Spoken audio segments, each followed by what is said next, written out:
Fala pessoal, de volta aqui com o segundo episódio dessa série que é A Voz no Suicídio, que faz parte da campanha de Setembro Amarelo e que a proposta é da gente poder usar o conceito de voz para pensar algumas das questões em torno do suicídio, os modos de abordagem, os manejos clínicos possíveis. E nesse segundo episódio a gente vai falar sobre o tema do silenciamento.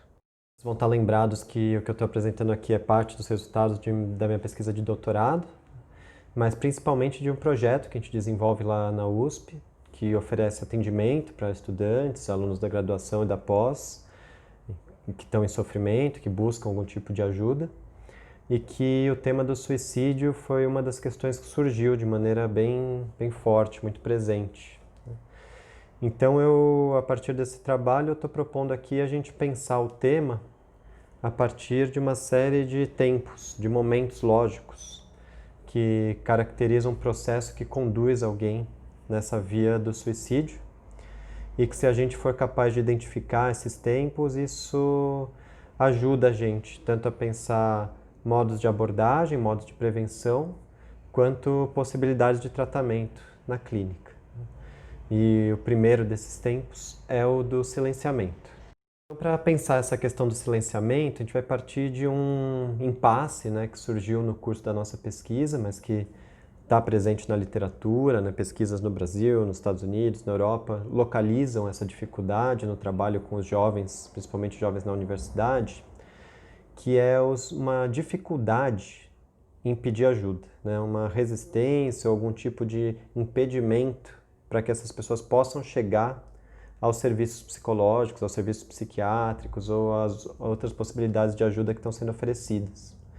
Então você encontra na literatura, nas pesquisas, que se você vai lá e faz uma investigação com a população de uma universidade, você encontra taxas altíssimas de adoecimento psíquico. Então, ansiedade, depressão, ideação suicida, né? As estatísticas mostram indicadores muito altos, maiores inclusive do que da população em geral. Só que quando você vai ver o quanto desse público de fato foi buscar ajuda, tá bom, então tem X pessoas que estão sofrendo. Quantas dessas X pessoas foram buscar ajuda? Você encontra que assim, cerca de 1/3 só vão de fato buscar atendimento psicológico, às vezes menos, né? Então a questão assim que se coloca é o que acontece, né, que esse tanto de gente em sofrimento agudo, sofrimento intenso, por algum motivo não consegue chegar aos serviços de atendimento psicológico, né?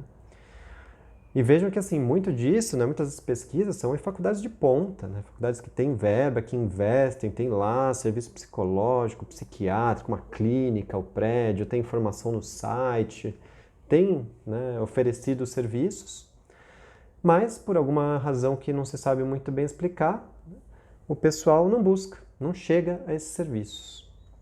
Mas como entender então essa dificuldade, né?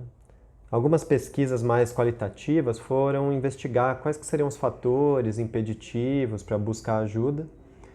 E, na verdade, as pessoas dão motivos muito variados, né? Tem pessoas que dizem assim que acham que vão resolver sozinha, ou que preferem resolver por conta própria, né? Vão buscar ler um livro de autoajuda ou fazer alguma coisa para resolver. Outras dizem que se sentem assim desconfortáveis de pedir ajuda para o outro, que se sentem envergonhadas, constrangidas. Tem um grupo assim que diz algo do tipo: ninguém vai entender minha dor. Né? Eles não têm assim confiança de que um psicólogo ou um profissional da área da saúde vai poder ajudar ele. Então ele considera assim que ninguém vai entender o que ele está passando, ou que então vão dizer coisas que não vão fazer diferença nenhuma, que não vão ajudar. Tem também os que dizem, por exemplo, que não vão saber o que dizer, né? Pô, eu vou lá no psicólogo, mas o que eu vou falar pro psicólogo? Eu nem não sei o que está acontecendo, né? Pessoas que às vezes estão em sofrimento muito agudo, mas não conseguem colocar em palavras, não conseguem dizer o que estão se vivendo e acham que isso é um impeditivo, por exemplo, para poder ir numa terapia, porque acham que não vão saber falar, não vão ter o que dizer. Tem outros que dizem coisas como, por exemplo, medo do preconceito, medo do estigma, que quem vai em terapia é louco, eu não quero ser visto dessa maneira. Tem faculdades que fica no registro do aluno que ele procurou o serviço psicológico, eles não querem que isso conste no registro, né? Então os motivos eles variam, né, nessas entrevistas, mas qual que é o que amarra eles, qual que é o ponto em comum, né? Os sujeitos eles assim indicam que alguma coisa vai acontecer de ruim. Se ele for lá falar com alguém, isso não vai acabar bem, não vai adiantar, não vai funcionar. Então é isso que eu estou chamando, né, aproximando da ideia de silenciamento, né? O sujeito ele vai perdendo a fé, perdendo a confiança, perdendo a condição de se valer da fala, de se valer da voz, para poder se conectar com o outro, né? Ele começa a entrar num certo movimento de que não adianta falar. Falar não vai funcionar. E dentre os diversos usos que a gente pode fazer da fala, que a gente pode fazer da voz, essa posição de pedir ajuda, né? Se colocar numa condição de quem precisa de algo, de quem precisa do outro, fazer um chamado para trazer o outro para perto, para se conectar, esse é sempre um ponto de muita dificuldade, né? Porque é um momento que o sujeito precisa se valer da fala numa posição faltante. Esse impasse, esse manejo, esse passo para se valer da palavra, ele é difícil, né? Ele requer coragem, ele requer um esforço, ele requer uma aposta, né? Uma aposta de que o outro vai conseguir escutar, de que o outro vai estar lá para ouvir, de que o outro vai conseguir entender. E essa é uma aposta que se torna cada vez mais difícil, né? Num contexto que a gente vive hoje de desconfiança, de desconexão, de falta de empatia, de falta de sensibilidade, de surdez. Então, a partir daí, eu vou trazer algumas indicações de manejos e abordagens possíveis, né? Uma primeira, que acho que até circula bastante aí no debate, é essa ideia assim, de que a pessoa que vai se suicidar, ela dá sinais, né? Se você presta atenção, ela chega a mostrar isso em algum momento, né? Isso é verdade, né? Mas precisa ser lido dentro desse contexto que eu estou falando para vocês, porque o que acontece, né? Ali onde o sujeito se vê muito embaraçado, muito constrangido em ir falar com alguém ao vivo, realmente ir lá no consultório, falar o que está acontecendo, ficar face a face com alguém para pedir ajuda, a tendência é que o sujeito vai encontrar maneiras indiretas de fazer chegar esse pedido.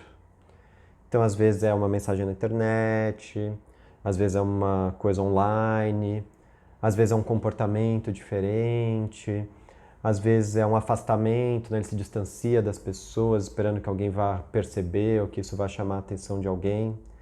São muito sutis esses movimentos, mas se a gente estiver atento, né, a gente consegue reconhecer, consegue escutar que mesmo ali naquele movimento indireto, né, existe um pedido, existe alguém precisando de ajuda. E isso é interessante de considerar porque a gente pode se valer dessa ideia para também pensar os dispositivos, né? Muitas universidades no exterior, elas usam, por exemplo, o atendimento online ou serviços em que a pessoa pode vir assim de maneira anônima ou sem se expor muito, como um primeiro contato, né? Para receber esses primeiros sinais de perigo e aos poucos a pessoa poder ir caminhando até chegar numa condição de poder ir na terapia mesmo, buscar o psicólogo ao vivo, ir para uma consulta. Isso leva ao segundo ponto, que é o seguinte, não dá, no caso do suicídio principalmente, mas também em outras modalidades de sofrimento, não dá para o trabalho clínico, dentro do consultório, psicólogo-paciente, ser a primeira linha de defesa, primeira linha de abordagem. Precisa de um trabalho antes, né? Que condições a gente, como instituição, no caso da universidade, ou de maneira mais ampla como sociedade, é capaz de criar para que um sujeito em sofrimento possa encontrar os caminhos até chegar numa terapia? Precisa de uma camada antes, a gente precisa pensar nessas primeiras estratégias para que a palavra volte a circular, para que o sujeito vá podendo se valer da voz, para que as coisas comecem a se movimentar e para que se crie o espaço no qual, enfim, ele vai poder, de fato, pedir ajuda, né? Isso envolve, por exemplo, criar outros lugares de circulação, né? Na universidade a gente encontrou assim, alguns exemplos, por exemplo, com oficina de teatro, né? Muitos desses jovens, eles encontraram uma via que foi indo nessas oficinas. Lá eles encontravam um espaço legal para se conectar, para falar, para conhecer outras pessoas. E a partir daí ele foi encontrando condição de buscar ajuda, né?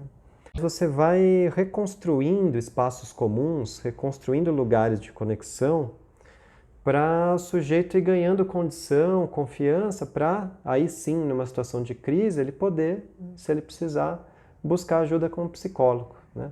Mas não dá para ser terapia no consultório a primeira via de abordagem, a porta de entrada do negócio. Conseguir coletivamente criar esses espaços, né, em que a palavra pode circular, em que a voz pode ressoar, isso não só previne o agravamento, né, de condições que poderiam piorar muito, né, previne uma cronificação, mas também facilita esse processo dos que estão já numa condição mais grave poderem buscar ajuda.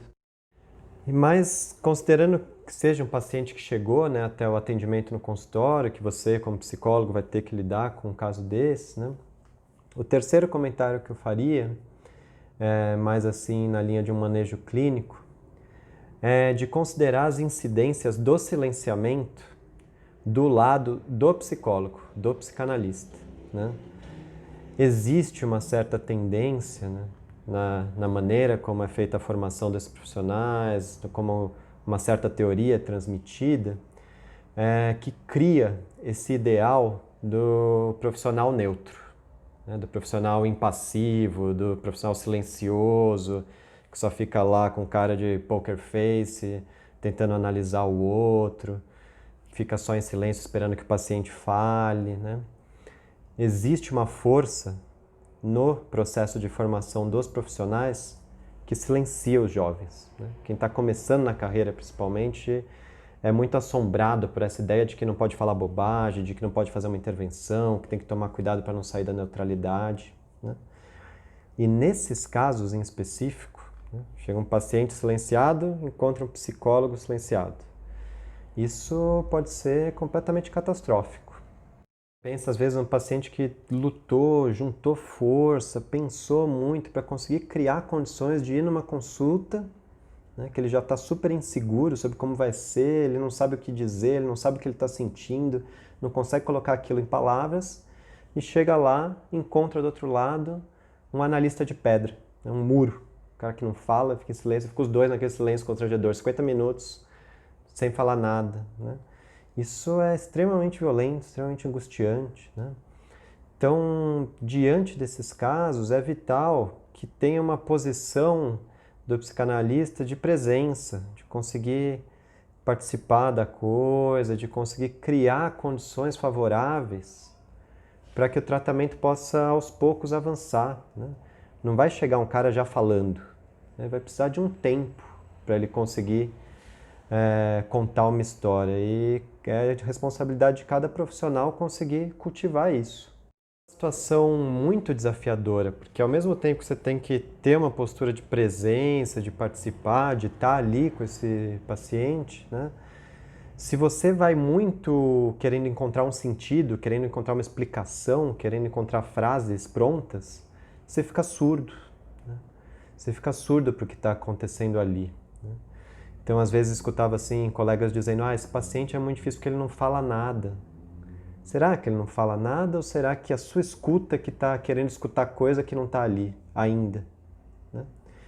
Então, é um trabalho delicado de encontrar esse manejo, de conseguir estar ali presente, fazer algo circular, mesmo quando isso ainda não está em condições de ser posto numa narrativa, num sentido, em frases bem organizadas.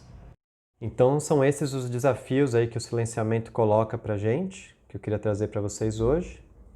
E aí a gente se fala no próximo episódio, quando eu vou abordar o tema do isolamento, continuando nesse assunto do suicídio. Tá bom, pessoal? Até mais!